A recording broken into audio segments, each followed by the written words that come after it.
Hi friends, and welcome to another episode of TEDx Jon. I am Jon, and today I want to tell you two stories and then hopefully make a decent point based off of those two stories.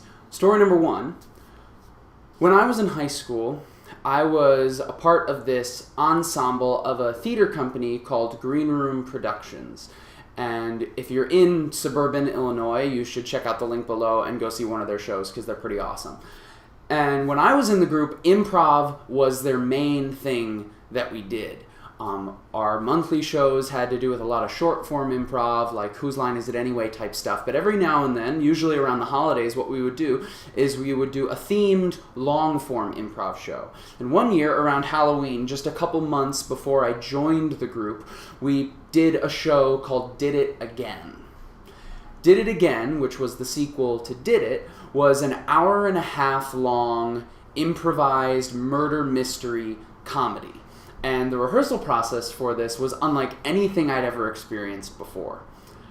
Did It Again had no story, and it had no script when we started the rehearsal process. We discovered the story and what characters we'd be playing in that story based off of hours upon hours of improvised scenes and exercises where we sort of crafted this tale and these people who were going to tell it. And then the script really never got written down. All it was a series of bullet points of things that we discovered throughout the scenes and throughout the character development, things that needed to happen in order to tell the story. And when it came time to perform, we had no script. It was just we knew this action needed to happen, then this action needed to happen, then this action needed to happen. And for me, this was totally different from any other rehearsal process I'd ever gone through with theater before. Because usually, when you do a show, or when you do a play, or when you do a musical, the story and the script are decided on and written and finalized long before you ever start the rehearsal process.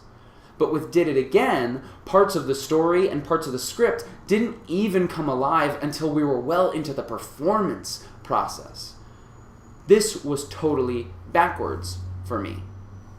Story number two is about a writer named Kevin Kelly. And Kevin Kelly is a very famous blogger, author, and co-founder of Wired magazine. And he talks about the creative process in an interview I just heard him do recently. And he says this, he says, "I write in order to think.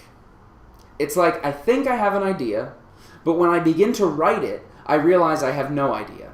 And I don't actually know what I think until I try to write it. So writing is a way for me to find out what I think.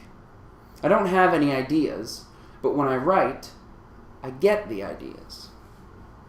And to me, this is one of the biggest myths of the creative process. Whenever we think about creating something, I think we think about it in sort of a very basic two-step formula. 1, get the idea.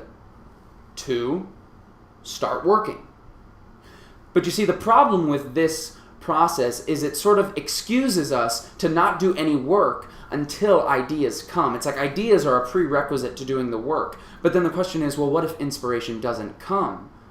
Then we're excused from doing any sort of work. But what shows like Did It Again and writers like Kevin Kelly show us is that we can actually reverse this process. We can actually put this process backwards, and it is just as, if not more effective in creating things, and in creating things specifically that will make a big impact, whether it means they're funny and it brings a big audience, or whether it means you write a blog that millions of people listen to, or whatever it means. We can actually reverse this process, and it will say, start working, then get the ideas.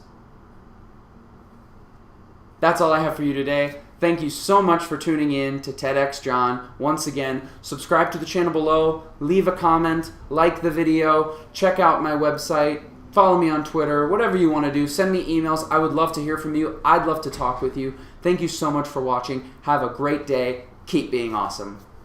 Bye, y'all. And cut.